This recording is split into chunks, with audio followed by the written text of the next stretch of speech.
Hey, what's up, everybody? Welcome to the Average Joe Dividends YouTube channel. This is my second buy of the week where I pick 5 companies and put $20 a piece into those positions. If you've been following this journey, welcome back. If you're new to the channel, please subscribe so that you do not miss future videos. Also, please click the like button to help grow this channel and get the word out on dividend growth investing, getting paid just for owning stocks. This is what dividend growth investing is all about. And what we're looking at right now, this is my M1 Finance taxable stock brokerage account, my Average Joe Dividends portfolio, about 15% of my net worth. We can take a look at the last year performance here, up over 20%. Let's look at the last week here and see how we've done.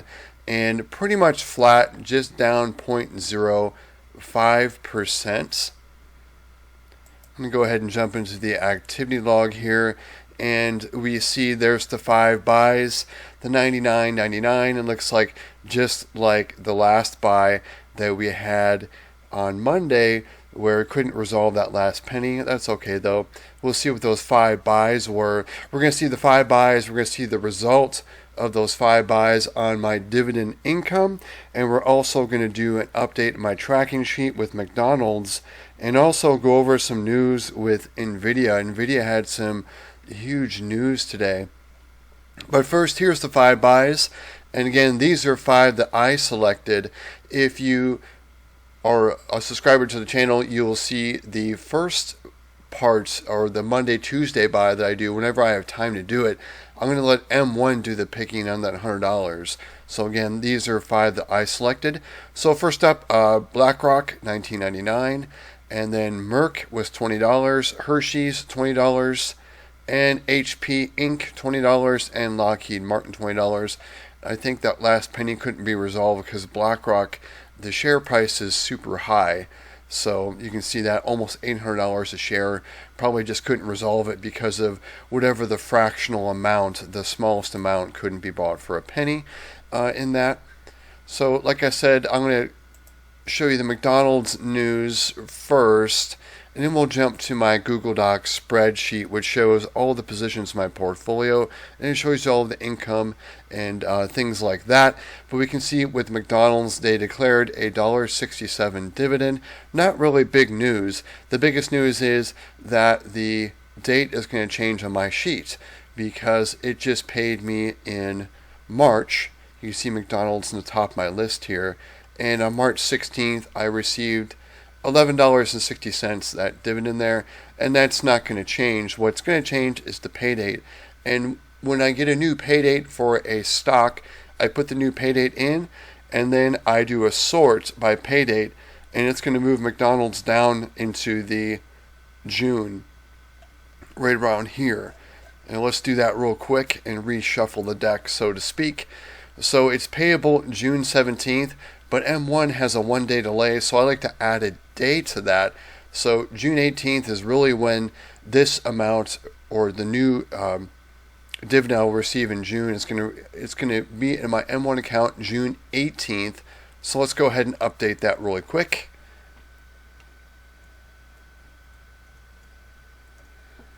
So June 18th, 24.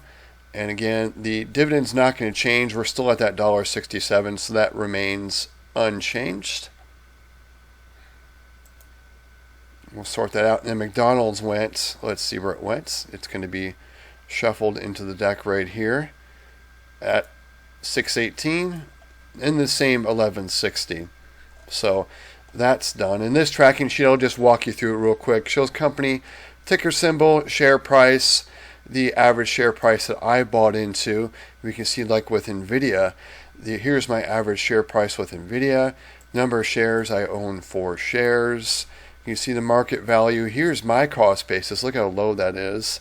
And you can see here's my gain or loss with this position. You can see Nvidia is not typical with my other investments.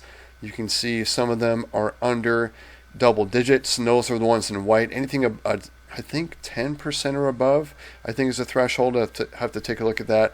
But you can see something like Starbucks, though, I am down in that position because my average share price is about $10 less than what it is right now. They've had some bad news, as McDonald's has had some bad news as well. A lot of fast food, they're just not getting the number of customers that they're used to, so their profits are going down, at least temporarily. I think it'll come back. They'll figure out a way to offer more value to the customers, and hopefully people will start making more money as a result. We just have less extra money to buy fast food and other things as well.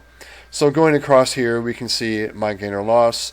Here's the dividends per share, and actually Nvidia announced some news that I was talking about before, and one of the things they announced was they increased their dividend, and the other thing they announced is they're going to do a stock split. So they're going to do a 10-to-1, so I'm going to have 40 shares at the end of this, but of course the share price is going to be divided by 10. So it's essentially kind of give you an analogy, like if I had $1 and someone gave me 10 dimes instead. That's pretty much what's happening with this split. It's still $1. But what happens a lot of times when companies do splits and things like that, it seems to increase their share price. For whatever reason, I don't know, people think they're getting a better deal even though nothing has changed. They're just pretty much 10xing the number of shares out there is what they're doing, and that's what's going to change the share price. So, but I think it's psychological. Since it's going to be about $100 per share after this, I think it's just going to compound and go up, because that's just usually what happens when companies do stock splits like that. They're usually growing exponentially. And you can see the current dividend per share, very low, 0.02% is the current yield. You can see my yield is higher at 0.12, still really low. But you can see the dividends that I've been receiving quarterly are at 16 cents. This is going to change. I'm going to show you with the news. We'll go over to Morningstar.com. And Nvidia, they're going to increase their dividend by 150%, and it's of course because of the they're crediting the stock split as well. So they declared a dividend of 10 cents. So I mean, they were paying 4 cents before, and so that's a 150% increase, and looks like it's expected on June 10th. So I'm not going to change the dividend date because it's not official, but what I will do is I'll change that dividend amount from 4 cents to 10 cents, and we'll see that effect. It's going to be very small, very modest, so we'll put that 10 cents. Remember the 16 cents, and now it's going to go up to a whopping 40 cents, and that also will change my dividend income very slightly. And let's go down to the bottom here. So my monthly cash flow average is at 901.21, and let me go to a tab. It's called monthly average dividend tracking. So we'll put in that Nvidia dividend increase here, and we'll put the new monthly cash flow average.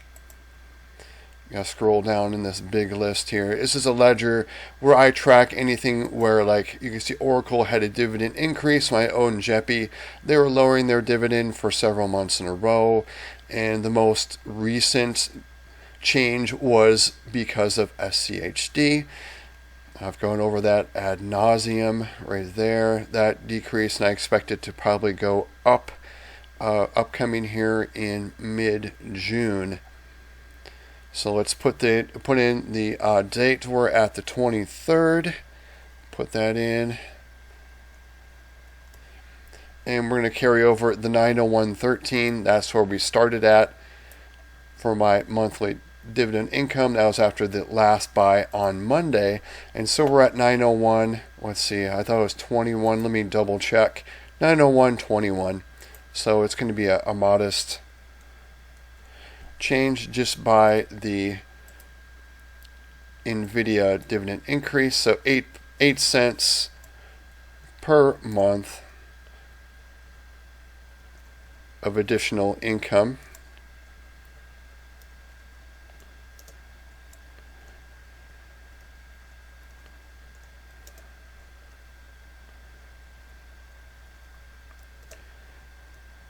Put that 150%. Very nice. Okay. So go back here. Let's go back up to Nvidia. And before there was nothing. They hadn't increased their dividend for a while. And so that's variable. I don't know if they'll keep doing it every year or if this was just a one-off. We'll see. Or if they do it every couple years. But I'm not going to change that until it kind of becomes more consistent. I'll leave it as a variable. I'll just walk you through the bottom of the sheet here real quick before we do the last thing, which is update the sheet with those 5 buys, because those 5 buys are also going to increase my monthly income. And we're going to go up even higher than the 901.21. But you can see here, here's the total for the portfolio. And it's just pulling a simple Google Finance function for the price of each stock, multiplying it by the number of shares, which is using a VLOOKUP on the M1 data tab. We're going to utilize the M1 data tab to put in new data to change the number of shares for those 5 companies. And it's also going to change my average share price for those 5 as well as the cost basis. As you can see here, here's the monthly cash flow average. I also have quarterly and annual, almost up to that $11,000 per year of just free money that this portfolio is spinning off here. We can see here we are in the month of May. We're in the second month of the quarter. We're in Q2. So hard to believe we're, well, actually at the end of June, we'll be at halfway through the year. But you can see here, here's the dividends received so far in the month, $153.63. And last dividend received was Caterpillar on the 21st for $7.05. Drip those dividends back in, so next time Caterpillar pays, that's if they don't increase their dividend, will be $7.07. So we have an 8-day gap between the next dividend, which will be KKR for 254, and then my last 2 are going to be for BST and Starbucks. So again, subscribe so you will see my recap video where I will go into M1 and I will go line by line showing you proof of all the dividends I actually receive rather than just reading them from a spreadsheet. I want to show you guys the proof that I'm actually doing this. So let's jump over to M1. Hopefully it hasn't timed out yet. We're still here. We're going to go to the Holdings tab. Holdings tab shows everything within my portfolio. Hopefully, let's see if it can correct that error. Otherwise, I can't do the updates. Okay, go back to Holdings. There we go. It resolved itself. So I'm going to grab everything from the name column and go all the way down and grab all of these values. And it shows everything in my portfolio from largest to smallest. You can see SCHD is by far the largest position in this portfolio. There we go. Grab all the data, just do a copy. And I'm going to do a paste over on my sheet. And pretty much it's going to be pulling the number of shares, average price, and cost basis, and it's going to carry over to this sheet. And of course it's going to update those values within here for those 5 positions, as well as change the monthly cash flow average. This is going to go up. It's going to be higher than 901.21. Modestly, it's going to probably be another 20-25 cents. We'll see what the result is. And we'll also put another line item on the monthly average dividend tracking tab because this is an event. It's a $100 deposit. So let's go ahead and paste that in to the M1 data tab. Paste special, values only. And pretty much it's taking everything from this column and all this just raw data over here into this column, and it's aligning the shares, cost basis, and average price. And we'll go over here, and now we're up to 901.45. We're going to go ahead and put this into this sheet here, and another line for the 23rd. So you can see every day it seems like I'm getting or having an event with M1, or every couple days where I'm buying more shares, or there's a dividend increase, something like this that just constantly is increasing my monthly income, essentially. So let's grab that 901.45. We'll put that over there.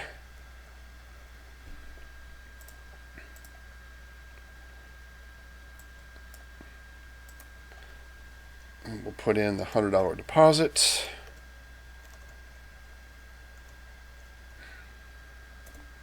So I was right. I said between 20 and 25 cents. So 24 cents is what increased this. So just these two things, it added to my monthly income 32 cents just with those two events. So, but these, they add up. They keep adding up, because you can see just for the month of May alone, here's the events that have happened with dividend increases and deposits and dividend drips as well. I've increased that monthly income by $5.89 every month going forward. And of course, this is tracked over here too. There's that $5.89, and we can see everything, the portfolio value and the date I started doing these videos, January 2021. First dividends paid in the full month there, $37.41. We can see here's the dividends paid to me last month, the month before. You can see they've significantly increased, and it keeps snowballing as well. And we are up to, let's see here, $500 there with that $100 deposit that I did. So you can see we're getting close to that $11,000 annual dividends as well. You see I've increased that annual dividends by $70 just in the month of May. But you can see here just how also the portfolio was right about the $200,000 mark in January 2023, and you can see how it's gone up by over $40,000. Let's take a look at my deposits and see how much of that was because of my money. So $14,450 of that was my money, but most of it, the majority, $25,000 plus was just market gains. So that's pretty incredible how this run up has been over the past, year and a half for me. So let's take a look at, last thing we'll look at is, we'll just take a look at my net worth. Of course, this has gone down a little bit since the last video because the market has kind of gone down a little bit. But mostly what I'm invested in is boring index funds. The portfolio that has the individual positions, even though SCHD is the largest, that's only 15% of my net worth. You can see I have an IRA over here at Vanguard. It's quite large at $253,000. I have a small Roth IRA over Vanguard at $7,000. And here's a taxable brokerage account I have over at Vanguard. A very boring ETF, so you can see in there $169,000. Here's my current employer 401k at $85,000. And here is an IRA from previous employment at $636,000. Here's that dividend portfolio we went over. And M1, I have $1,100 in cash. Actually, it's $1,000 because I transferred $100 from there. And then here's my Synchrony. This is my emergency savings account in case something happens. The stuff hits the fan. Well, I've got money for well over a year of my expenses and living quite well. And you can see here, this is where my money kind of goes in and out, paying bills, and then I have a little cushion just of more immediate cash there.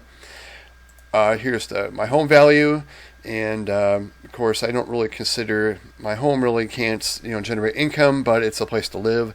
But you can see here's the value of that. I just have a simple 3-bed 2-bath home, and you can see my liabilities here, and here's my amount right now on my credit card, but I don't carry a balance. This is just from the month, and what I'll do is I'll be paying that off days before it's due, so I won't pay any interest on that. But these are liabilities I have. It's just these two things, my credit card and my mortgage, and of course that's subtracted out from my total net worth. Everything else is a credit, and these are debited out. And then my total net worth still over that $1.6 million. So you can see here's my breakdown. Invested heavily in stocks, and then home equities just below 8%, and just about 5% in cash, 1% in bonds.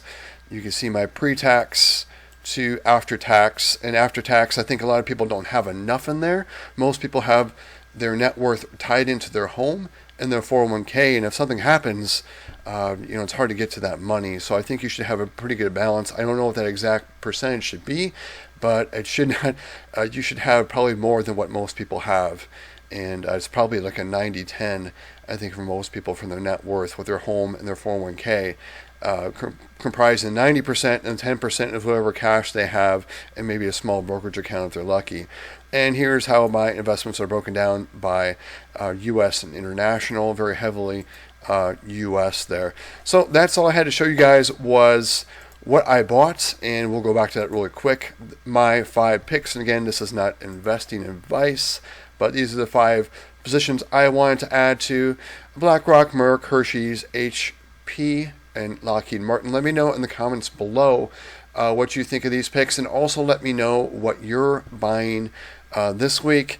And also, we went over the, McDonald's declared their new dividend, and then of course that Nvidia news. Let me know in the comments also if you own Nvidia and what you think about this stock split as well as the dividend increase. Everybody, I hope you have a great Memorial Day weekend. Everybody, take care.